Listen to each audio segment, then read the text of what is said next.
ایک اچھی بات جو کہ چیئرمین تحریک انصاف اس وقت جو ہے بیرسٹر گوہر خان صاحب، انہوں نے کہا کہ خیبر پختونخوا کی حکومت وفاق سے تعلقات رکھے گی، اور رکھنے بھی چاہیے۔ وفاق کی اکائی ہے، اس صوبے کی ملک کی ایک اکائی ہے، پاکستان کا ایک بہت اہم صوبہ ہے خیبر پختونخوا، اور الیکٹڈ وزیر اعلیٰ کو واقعی اور وفاقی حکومت کو بھی چاہیے، ریاستی اداروں کو بھی چاہیے کہ مکمل تعاون ہو خیبر پختونخوا کے وزیر اعلیٰ کے ساتھ۔ کل کچھ جھوٹی ٹویٹس 2 نمبر قسم کی گئیں، وہی جو پتہ نہیں ٹویٹر کے اوپر بیٹھ کے لوگ لگے رہتے ہیں کہ جی انہوں نے یہ کہہ دیا، وہ فیک خبر تھی جو کی گئی۔ اب وہ پتہ نہیں خاتون کسی کا اکاؤنٹ ہے ٹویٹر پر، اور ایک وہ اور بھی کہ جی انہوں نے کہا جی کہ خیبر پختونخوا میں فوج کی گاڑی بھی جب انٹر ہوگی تو اس کی تلاشی ہوگی۔ ایسا کچھ نہیں ہو رہا۔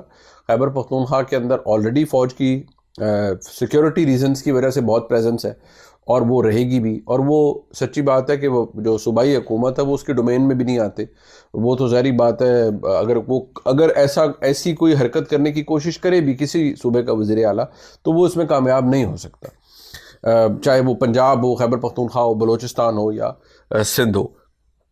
جو جہاں پر ریاستی کوئی ادارہ موجود ہے سیکیورٹی ریزنز کی وجہ سے وہ حکومت پاکستان فیڈرل گورنمنٹ کے انڈر ہے، اور وہ ہوتا ہے کسی صوبائی حکومت کے انڈر تو فوج ہے نہیں۔ تو یہ بات بھی سب کو ذہن نشین کرنی چاہیے، لیکن کیونکہ جہالت عروج پر ہے تو پھر ہم ذاتی جذبات ہم ذہن میں رکھتے ہوئے بہت ساری باتیں کر جاتے ہیں۔ پاکستان تحریک انصاف کو سسٹم میں رہنے کے لیے، سروائیو کرنے کے لیے، یہ بالکل وہ اپنی سیاسی جنگ ضرور لڑیں گے، لیکن ان کو سسٹم کے اندر رہ کے بہت ساری چیزوں کا دیکھنا ہوگا کہ کیا بنے گا۔ اسٹیبلشمنٹ اب کاکڑ صاحب کو جو کہ وزیر اعظم، نگران وزیر اعظم تھے، اب نہیں ہیں، ان کو چیئرمین سینٹ بنوانا چاہ رہی ہے۔ یہ ہمارے دوست جناب رؤف کلاسا صاحب نے بھی اپنے ولاگ میں خبر بریک کی ہے۔ یہ بات اگر دیکھا جائے تو یہ درست ہے کہ انوار الحق کاکڑ صاحب کو 200% حمایت حاصل ہے پاکستان کی اسٹیبلشمنٹ کی، اور یہ پیغام زرداری صاحب کو بالواسطہ بلا واسطہ بھجوائے گئے ہیں۔ اب مسئلہ یہ ہے کہ پیغامات بھجوا دیے گئے ہیں، لیکن آپشن کیا ہوتا ہے سیاسی حکومتوں کے پاس؟ وہ یہی ہوتا ہے، یا سیاسی لوگوں کے پاس، کہ وہ منت ترلا ہے، گفتگو کر لیں، نیگوشیٹ کر لیں۔ اب جیسے سرفراز بگٹی صاحب دیکھا جائے تو وہ پاکستان پیپلز پارٹی کے نومنی ہیں، اور وہ جو بلوچستان کے وزیر اعلیٰ بنے ہیں، لیکن سرفراز بگٹی صاحب کا جو تعلق ہے وہ اس وقت اسٹیبلشمنٹ کے ساتھ بہت قریبی تعلق ہے، اور اسٹیبلشمنٹ ان پہ بڑا ڈپینڈ کر رہی ہے۔ اس کی ایک بنیادی وجہ ہے، وہ کیا؟ وہ وجہ یہ ہے جی کہ جو اسٹیبلشمنٹ کا ایجنڈا ہے کہ نان اسٹیٹ ایکٹرز، یا وہ لوگ جو علیحدگی پسند ہیں، یا وہ لوگ جنہوں نے ریاست کے خلاف بندوق اٹھائی ہے، ان کے ساتھ نرمی کا رویہ نہیں اختیار کرنا، ان کے ساتھ سختی کا رویہ اختیار کرنا۔ یہ پالیسی سخت ہے، یہ پالیسی درست ہے یا غلط ہے، اس کا فیصلہ تو شاید وقت کرے گا، یا آپ تاریخ میں ذہن میں رکھ کے اس کو دیکھ سکتے ہیں، لیکن یہ پالیسی ہے۔ تو ان کو ایک ایسا وزیر اعلیٰ چاہیے تھا جو کہ ڈائریکٹ انسٹرکشنز لے پاکستان کی اسٹیبلشمنٹ سے کہ یہ کرنا ہے، اور ریاست مخالف لوگوں کا بلوچستان میں جو موجود ہیں ان کے خلاف کریک ڈاؤن ہونا ہے، تو وہ حکومت اس کی پوری اونرشپ لے، صوبائی حکومت بلوچستان کی، وہ ایک ایسوسیشن موجود ہے۔ اب مسئلہ یہ ہے کہ ہمارے جو یہاں ملک ہیں، ہمارے یہاں جب اس ملک کے اندر جو لوگ ہیں، وہ ہر کوئی یہ سمجھتا ہے کہ نہیں، ہمیں جرنلسٹ نہیں چاہیے، ہمیں کیمپینر چاہیے، ہمیں حقائق نہیں سننے، ہمیں سننا ہے کہ آپ حمایت یا مخالفت کا اعلان کریں۔ تو یہ میں ہمیشہ کہتا ہوں اور کہتا رہوں گا کہ یہ کسی بھی جرنلسٹ کا، مجھے چھوڑ دیں، میں کہتا ہوں کسی جرنلسٹ کا یہ کام ہی نہیں ہے۔ اگر میں آپ کو حقائق یہ بتا رہا ہوں کہ اس ملک کے اندر سیاست کی کیا اہمیت ہے، سیاست کے اندر اسٹیبلشمنٹ کا رول کتنا ہے، اور اسٹیبلشمنٹ کا وزن کتنا زیادہ ہے اس ملک کی سیاست کے اندر، اور اہمیت کتنی زیادہ ہے، اور ان کی طاقت کتنی زیادہ ہے، تو اس کا مطلب یہ نہیں ہے کہ میں ان کی سیاست میں رول کو جسٹیفائی کر رہا ہوں یا کہہ رہا ہوں کہ جی یہ بہت اچھی بات ہے، بالکل بھی نہیں۔ لیکن میرا کام ہے آپ کو گراؤنڈ ریالٹی بتا دینا، حقائق بتا دینا، وہ میں نے آپ کو بتا دی، اور ہمیشہ کہتا رہوں گا کہ بھائی میں جہاد کرنے نہیں یہاں بیٹھا ہوا، نہ میں لٹھ اٹھا کے لڑ سکتا ہوں ریاست کے ساتھ۔ میں آپ کو حقائق بتاؤں گا، کسی کو اچھے لگتے ہیں، برے لگتے ہیں، ہاں جو باتیں غلط ہیں میں ان کے بارے میں ضرور کہتا ہوں ایک بحیثیت پاکستانی، کہ جہاں ریاست بہت سختی کر رہی ہے وہاں نرمی کا رویہ رکھنا چاہیے۔ اب آج میں نے بھی ٹویٹ کی، شہباز شریف صاحب نے کہا کہ جی میثاق مفاہمت ہونا چاہیے اپوزیشن کے ساتھ، کیا بالکل ہونا چاہیے، لیکن اس کے لیے کچھ معیار ضروری ہیں جن کے لیے شہباز شریف صاحب کو بطور وزیر اعظم پاکستان کے اسٹیبلشمنٹ سے بات اس طرح کرنی پڑے گی کہ جناب والا جو لوگ بے قصور ہیں یا جن کے خلاف ایویڈنس نہیں ہے یا ویک ایویڈنس ہے، وہ اگر سیاسی قیدی ہیں تو ان کو رہائی دینی چاہیے، خواتین ہیں تو ان کے ساتھ نرمی کا رویہ ایونچولی اختیار کرنا چاہیے. یہ ایک بہتر پالیسی ہوگی ملک کے لیے، لوگوں کے لیے. ہاں، جو لوگ ہارڈ کور 9 مئی کے واقعات میں انوالوڈ ہیں ان کے خلاف ضرور کریک ڈاؤن بھی کریں، سزائیں بھی دیں، اور قانون کے مطابق سزا کا عمل مکمل ہونا چاہیے.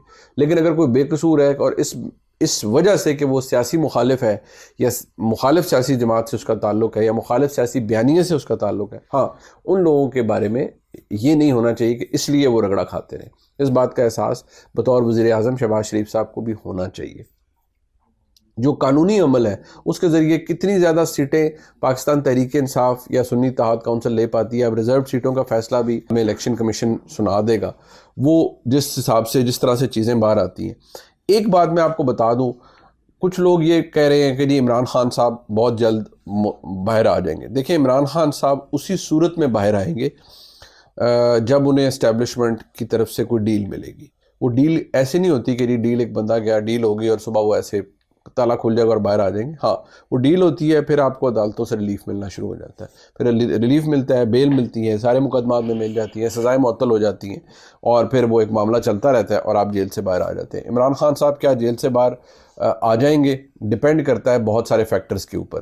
جو لوگ یہ باتیں ڈیفینیٹو ہو کے کہہ رہے ہیں، میں سمجھتا ہوں کہ ان کو اپنے سورسز کے اوپر بھی دھیان دینا چاہیے. یہ ریٹنگ کے لیے یا کچھ چیزوں کے لیے تو ٹھیک ہے، لیکن فیکٹ آف دا میٹر یہ ہے کہ یہ چیزیں اتنی آسان نہیں ہوتی. ابھی تک عمران خان صاحب کی ڈیل نہیں ہوئی، لیکن اس سال ڈیل ہونے کے امکانات، ڈیل مطلب یہ کہ گنجائش نکلنے کے کوئی نہ کوئی امکانات ضرور بن جائیں گے. ڈیپینڈ کرتا ہے کہ عمران خان کتنے انٹیلیجنٹلی اپنے پتے کھیلتے ہیں. شہباز شریف صاحب کو جو لگ رہا ہے اس وقت کہ ان کو بہت سے لوگ قریب ہیں. اب میں آپ کو بتا دوں کہ جو لوگ بہت میاں نواز شریف صاحب کا نظریہ یا ان کی پالیسی کے مطابق چلتے ہیں، وہ مریم نواز شریف صاحبہ کے قریب ہیں. اور میاں نواز شریف صاحب، جیسے میں نے بتایا تھا، پرویز رشید صاحب ہیں، دیرینہ ساتھی ہیں میاں نواز شریف کے، وہ مریم بی بی کے ساتھ ہیں اور بطور وزیر اعلیٰ ان کے ساتھ وہ اسسٹ کر رہے ہیں. ہر میٹنگ میں آپ پرویز رشید صاحب کو دیکھیں گے، وہ موجود ہیں اور وہ ہر جگہ.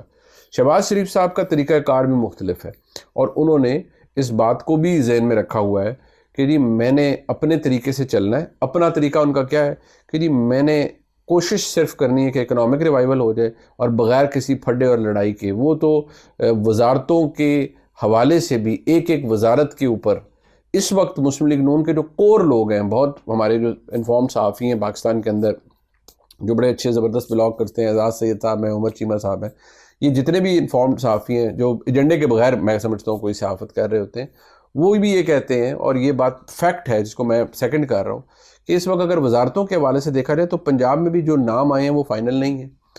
یہاں خیبر جو وفاق کے اندر جو نام آئے ہیں وہ فائنل، صرف کچھ کو آپ کہہ سکتے ہیں کہ وہ فائنل ہیں، کچھ ایسے ہی ہیں جو ابھی فائنل نہیں ہیں، جن کے بارے میں کلیئرٹی نہیں ہے. ہاں یہ پتہ ہے کہ شاید عطا اللہ تارڑ وفاقی وزیر اطلاعات ہوں گے، اور وہ لگ بھی رہا ہے. لیکن اس کے علاوہ ابھی تک جو بہت ساری چیزوں کے نام ہیں، بہت ساری وزارتوں کے نام ہیں، وہ باقاعدہ طور پر ویٹنگ ان کی ہوگی پاکستان کے اسٹیبلشمنٹ سے. فائنانس منسٹری ایک ایسا ایشو ہے جس کا بالکل ہارڈ کور فیصلہ مسلم لیگ نون نہ نواز شریف صاحب کے حق میں پاس ہے مکمل طور پر، نہ شہباز شریف صاحب کے پاس ہے مکمل طور پر. یہ فیصلہ کیسے ہوگا، کہاں ہوگا، یہ اب میں آپ کو پتہ ہی ہے کیسے ہوگا. یہ بھی کوئی پتہ نہیں ہے کہ جو سلسلہ چل رہا تھا وہی چلے اور ڈاکٹر شمشاد اختر صاحبہ یا ایسا کوئی ٹیکنوکریٹ آ جائے اور مسلم لیگ نون اس کو چلائے، اور بعد میں اگلے مہینے یعنی اس مہینے جب سینٹ کے اندر سلسلہ شروع ہوگا تو ان کو سینٹ میں ایڈجسٹ کر کے وفاقی وزیر بھی سینیٹر بھی بنا دیا جائے اور سب کچھ ہو جائے، جیسے ایک زمانے میں شوکت ترین صاحب کے ساتھ بھی سارا کچھ ہوا تھا. تو یہ بھی عین ممکن ہے. میاں نواز شریف صاحب کا تو کلیئر ہے کہ وہ شہباز صاحب، وہ اسحاق ڈار صاحب کو لانا چاہتے ہیں. شہباز شریف صاحب بھی کلیئر ہیں، لیکن ظاہری بات ہے وہ اس حد تک کلیئر ہے کہ ہاں جی ٹھیک ہے، لیکن ان کو یہ پتہ ہے کہ میں نے سننی کہاں کی ہے. تو وہ جہاں سے سنیں گے، جہاں سے انہیں پتہ چلے گا. اور اگر اسحاق ڈار صاحب بھی آتے ہیں تو پھر اس کی بیچ میں بہت بڑا تو کردار ہے برج کا، وہ شہباز شریف صاحب خود ہوں گے، اور وہی یقین دہانیاں کروائیں گے پنڈی کو کہ جی بڑا بہترین کام ہو جائے گا، آپ کوئی فکر نہ کریں. یہ خبر ہے، اس کو کوئی ڈینائی کرے 100 دفعہ کرے، لیکن اصل حالات یہی ہیں جو حقائق آپ کے سامنے میں نے رکھے ہیں. اس بلاگ کو لائک، سبسکرائب، شیئر بھی کیجیے گا، اس کا فیڈ بیک دیجیے گا. بہت شکریہ. خدا حافظ.